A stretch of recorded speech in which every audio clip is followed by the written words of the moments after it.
Hello, my friends, and happy spring. My name is Michelle Fondin. I'm the author of The Wheel of Healing with Ayurveda, an easy guide to a healthy lifestyle, and I'm here for you with Ayurveda Answers. And today we're going to talk about Kapha, K-A-P-H-A, which is one of the main doshas. In the last video, I spoke about it being Kapha season in the northern hemisphere. So I thought I'd go backward a little bit and explain to you what is Kapha, K-A-P-H-A. So Kapha is composed of the two elements of water and earth. Now, if you think about the two qualities of water and earth, and I'd like you to think of earth as like dirt. So think of it as, digging your hands deep into the dirt. It's something very heavy, something grounded. Now, if you take some dirt and you mix it in with water, then what do you get? 3, 2, 1, mud, right? So think about the qualities of mud.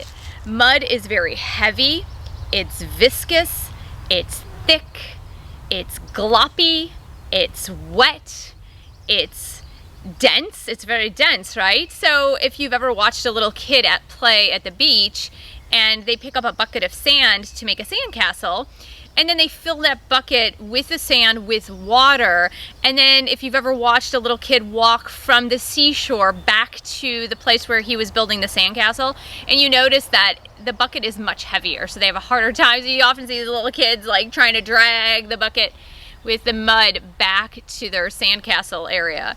So the qualities of Kapha, a person who possesses Kapha, or even Kapha in the atmosphere, you want to think of something as heavy and wet.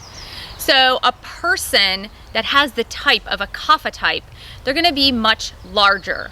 Now, this doesn't necessarily mean they have to be fat. Many Kaphas complain of having excess weight. They can either have excess water weight gain or excess fat in the body. Their bodily structure just tends to be a little bit thicker, a little bit bigger. So they are bigger boned, maybe broader shoulders, a nice rounded face, maybe a bigger head all around. They have more fat underneath their skin. Their skin actually looks very healthy and beautiful and vibrant. They have great complexions usually.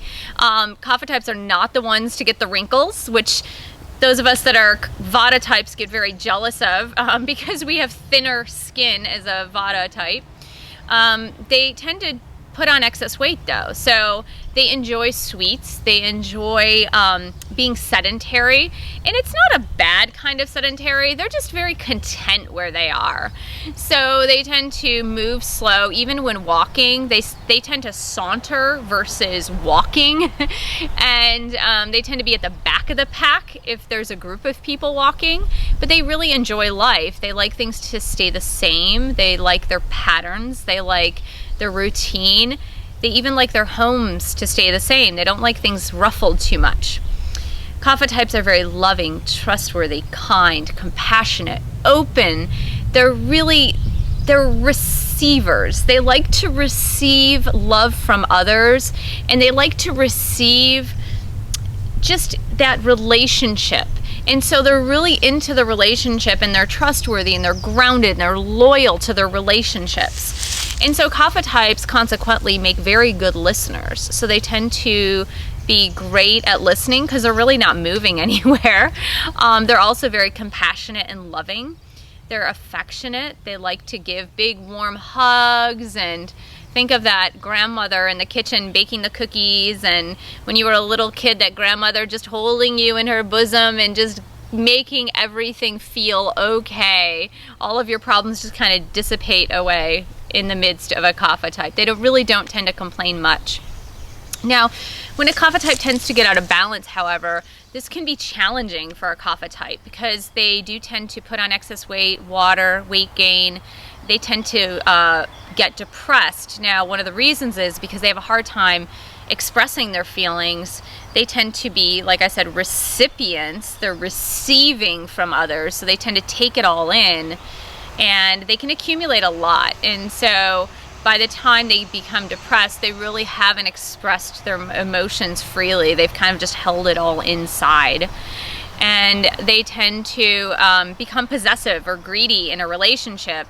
And again, because they give a lot in the relationship in the way of being great listeners, being affectionate, being loving, they tend not to be good at expressing themselves to be able to receive back in a nurturing way that they really need. And so they tend to become possessive in a relationship. So they'll hold on tightly to a relationship. They'll also hold on tightly to possessions. So they will tend to hoard things or hold on to memories in the way of material items and material goods. They might want to collect things, collecting little gadgets and things. And so they really tend to have too much stuff in their homes when they become out of balance. And so similarly, in a Kapha type season, you're going to have those similar qualities of Kapha. So you might have a lot of rainfall in one region of the United States. We are in the northern hemisphere here, but even in your country, you might have a lot of rainfall. It might be wet. The ground is wet. It's never dry during this season.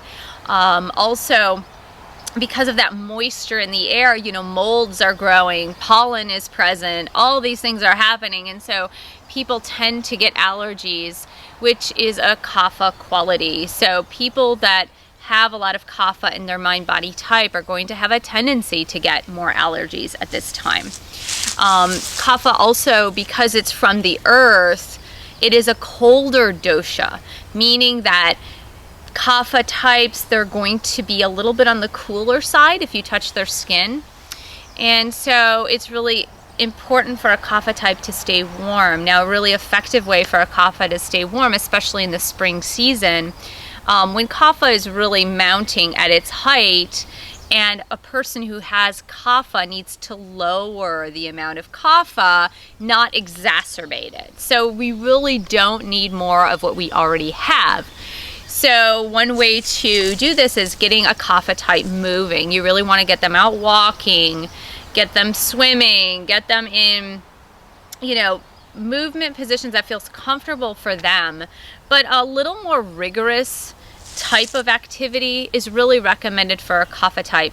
Now, I'm not one to recommend hot yoga. I don't believe in hot yoga. I don't believe that it's the most gentle and nurturing to the soul. However, there is one exception. For somebody who has a big Kapha aggravation, meaning there's just too much Kapha in their mind-body type, hot yoga can be beneficial to a Kapha type person.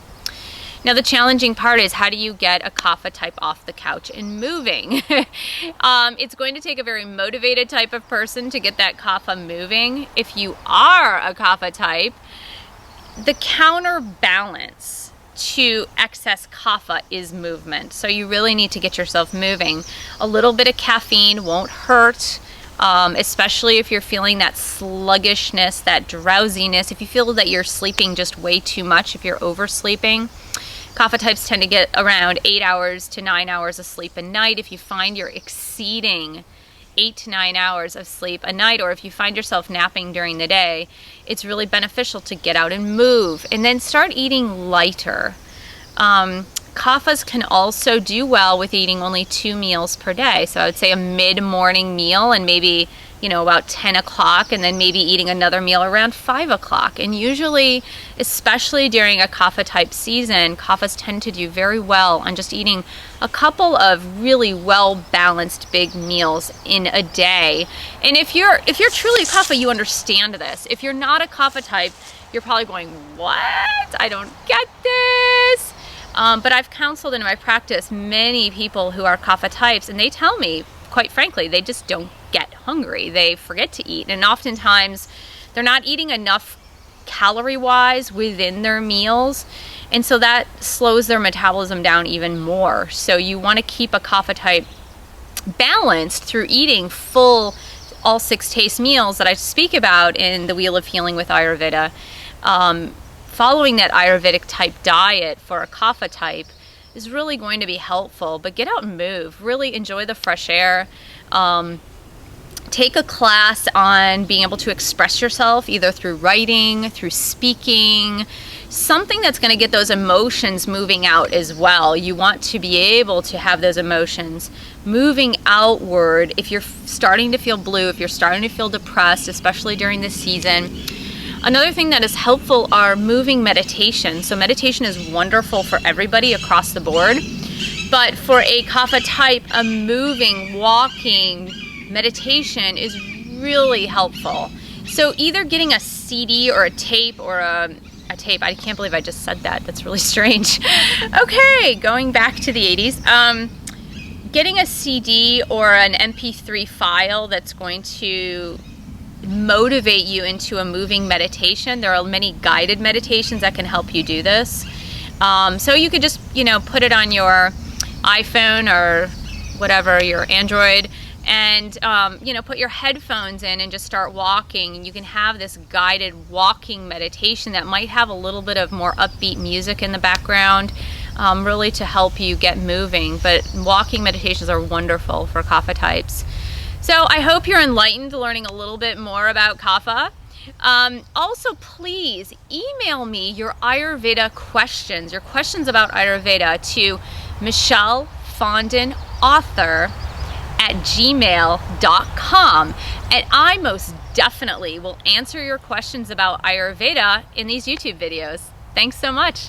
Namaste.